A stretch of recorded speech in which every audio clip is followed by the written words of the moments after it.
Hey guys, welcome back with another video with Linksi. How are you doing?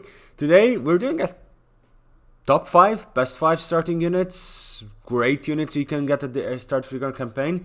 So I did a video a few days ago, which you are more than welcome to check out, which basically focused on the best starts of the campaign. I ranked the factions based on their economic power, their military strength, their faction bonuses, and of course their starting location.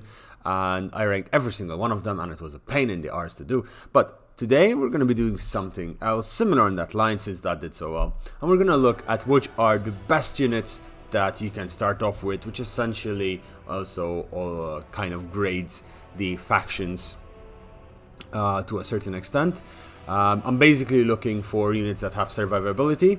I'm going to look at units that can dish out a ton of damage and can, be valuable even into the mid game, because that is going to be really important since your general is not going to really have time to sit down and recruit a second army when you're trying to consolidate your forces.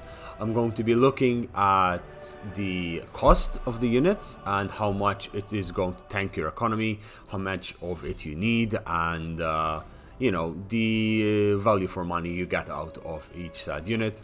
And more importantly, I'm also going to look how fast you can recruit this unit. If you cannot recruit it within the first 10 turns, it's generally not going to be doing very well.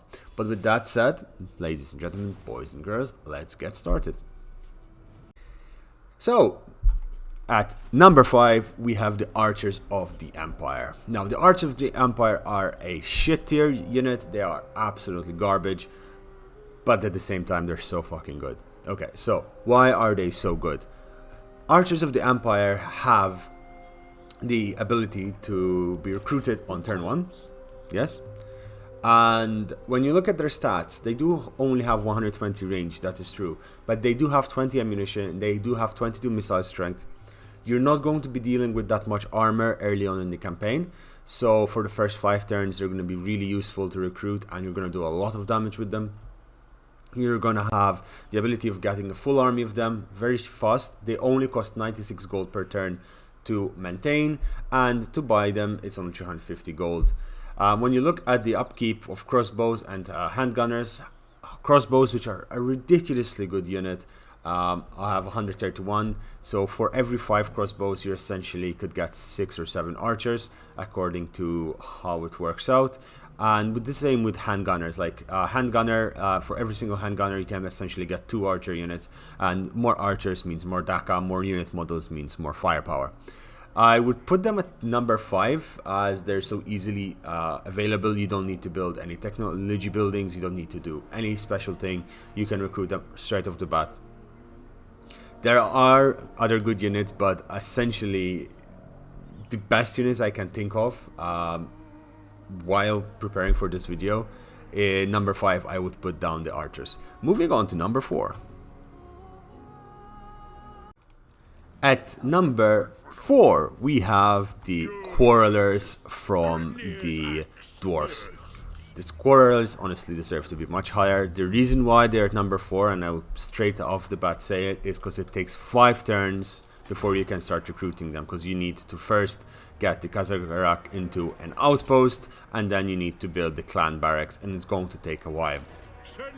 Why are they so good? Well, they have 160 range, which is not as good as the High Elf Archers, but they do a lot of piercing damage. Their piercing damage is at 6, which is ridiculously good, so they're going to be doing a lot of damage straight off the bat.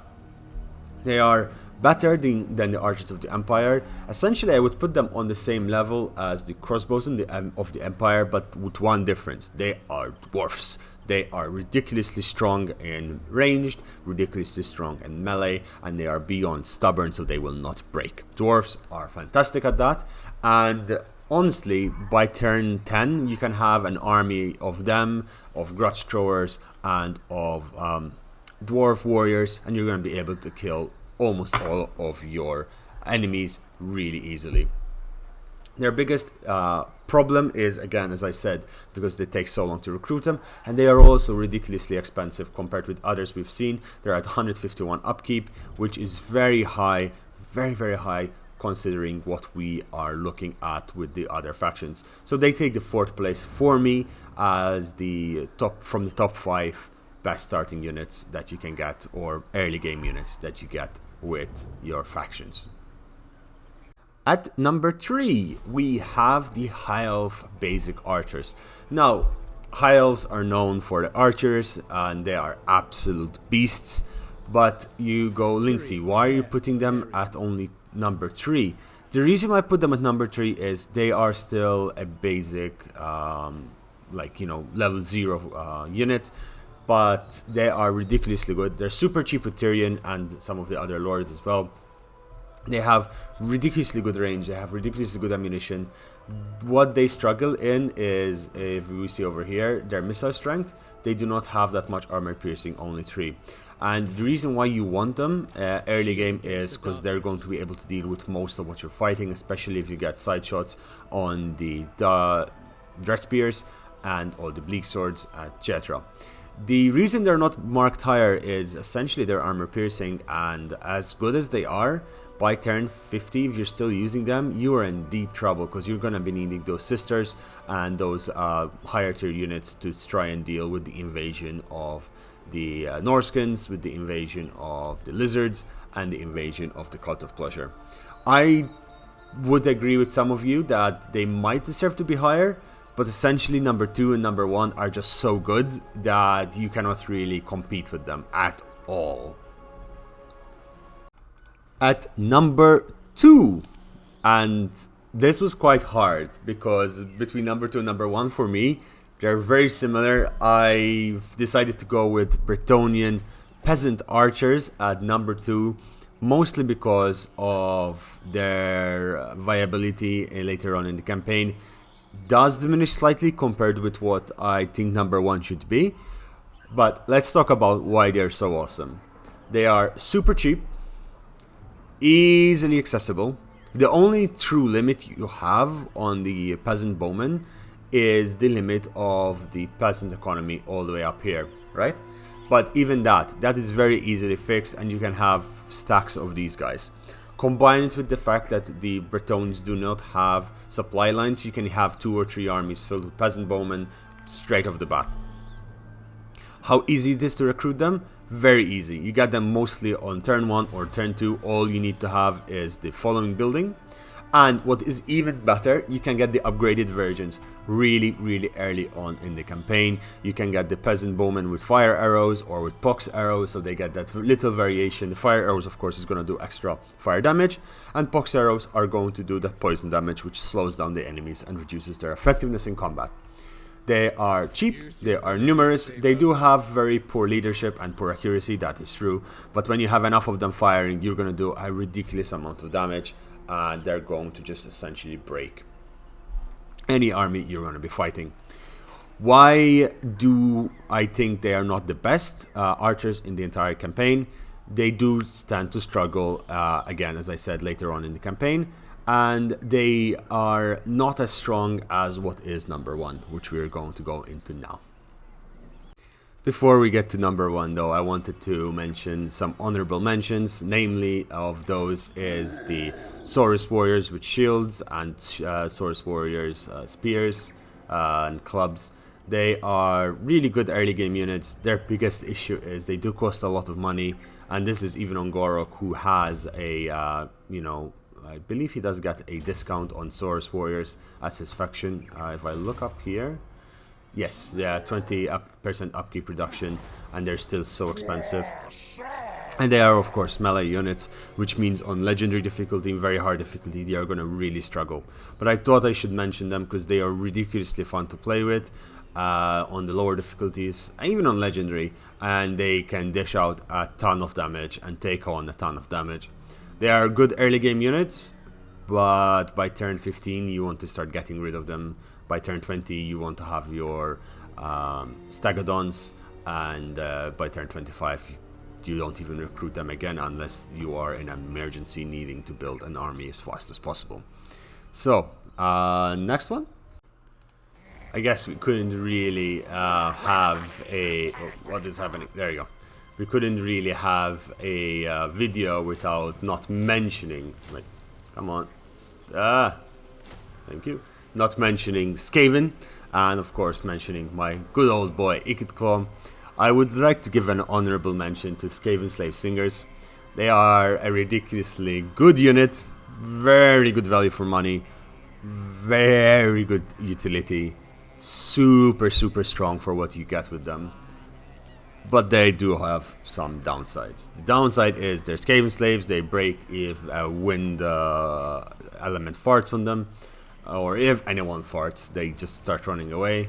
They have no missile strength to speak of. They have only 120 range, and their ammunition leaves much to be desired. In the hands of an expert, they are a deadly tool. In the hands of us plebs, we really struggle to do a lot of damage with them. They are great if you want to bulk out your army, but you're going to want to be replacing those as quickly as possible with Rattling guns and with Warplock Jezzails and all the other good stuff that it gets. Again, they're fun to have. They're a fun tool. I would say they're like number 6, just after the archers of the Empire. But I wouldn't really put them into the top 5 because they struggle. The last honorable mention has to be the Skeleton Spearmen, or the other Spearmen as well. Why would I put them as an honorable mention? They are a very good solid unit. You can recruit them super fast with Raise the Dead in any region you are with the vampires. They hold the line really well. They are essentially free once you get the Defiler of the Ancient Barrows. It does take 18 turns to do so. You can get there a bit faster if you use a little bit of trickery with your heroes. But essentially, I thought they deserved a little bit of a nod, as they are a unit that you honestly use throughout the entire campaign with the vampires. They are a tier 1 unit. They are something you start off with. Essentially, you can start recruiting as many as you can through this, the Raise the Dead function, and as well, of course, from over here, once you start building new buildings, you have access to them. They are a fantastic unit to have, and honestly speaking, they deserved a little bit of a nod. Even though they are not the best unit, even though their stats are really shit, if you have thousands of armies with thousands of bodies, they are really eventually going to grind you down. And in top place, first and foremost, among all starting units, which are just absolutely fantastic, Dark Shards. They are strong beyond hell. They are ridiculously powerful in terms of their armor-piercing missiles. They have good range, which is 125 range. They have decent amount of ammo. They can be you get the upgraded versions rather early on as well, which are the Dark Shards with shields, which have that little extra armor and missile resistance. They shred anything with their repeater bolter crossbows, so their reload rate is super high as well. And above all else, they are ridiculously cheap. We're talking 8 to 2. They are cheaper than archers for the Empire. They're almost cheaper. I think they're cheaper for archers for the Heils as well, with the exception of Under Tyrion. They perform well into the end game. Essentially, the Doom stack for the Dark Elves is either Dark Shards with shields or Shades with great swords. So you're going to be doing really well throughout the campaign. They have decent morale as well. Their leadership is 56. It's relatively high, and honestly, I've never had a problem with them. I have fought many a campaign with them and had a lot of fun. Never really struggled too much with them. Yeah, I think they're just the most ridiculously strong unit early game, making the Dark Elves really powerful as they start off any campaign. As you can spam these really fast into your campaign, and when they fail, you can always go with your flame fire sorcerers over there. Guys, I hope you enjoyed these. As you can see, most of these units are missile units. I believe that missile units are the meta if you're min-maxing in Warhammer Total War. They are very strong against most units you're going to be facing, and the entire concept behind this is not if it can beat someone 1-to-1, but how many can it beat? How many fights can you have in the same turn? How many fights can you have without having to wait to recover? I love an army that doesn't need to stop, and I love an army that can keep going on. I think the Dark Shard army is one of those. The little damage you get, you can recover rather quickly. You're gonna face tough fights, yes, and especially with the Chaos Invasion to the north. But essentially, with Malekith, you're gonna take your first region very easily without even stopping. I think the only time you stop is to get to Rektu Gorge, because you need to wait a little bit, but they basically come to you and you fight them. Malekith, with his Dark Shards, and in all the Dark Elves with their Dark Shards, I believe are the best units in the game, and of course in the early game, and they're going to do a ridiculous amount of damage as they go along. Hope you enjoyed this. This was my first try at doing a top 5 sort of thing. Sorry if I actually am clicking my my pen. I'm slightly anxious about it because this is, you know, I know the people have opinions, people love their units, people have specific favorite units, and I completely understand that. You don't necessarily need to have the same opinion as me. I do these videos so I hear other people's opinions more than anything else. So please let me know what you think. Let me know if I missed something obvious that I was like, oh wow, there's something that should have been in here. Please tell me so I'll figure it out. And hey, if there is enough of a reason, I might redo this video and I'll include the comments, or I'll do a part 2 to the video, as I believe the community is the best thing of Warhammer Total War. With that, guys, I wish you all a good day, a good evening, or a good night, and take care out there. I'll see you tomorrow, and with that said, bye bye.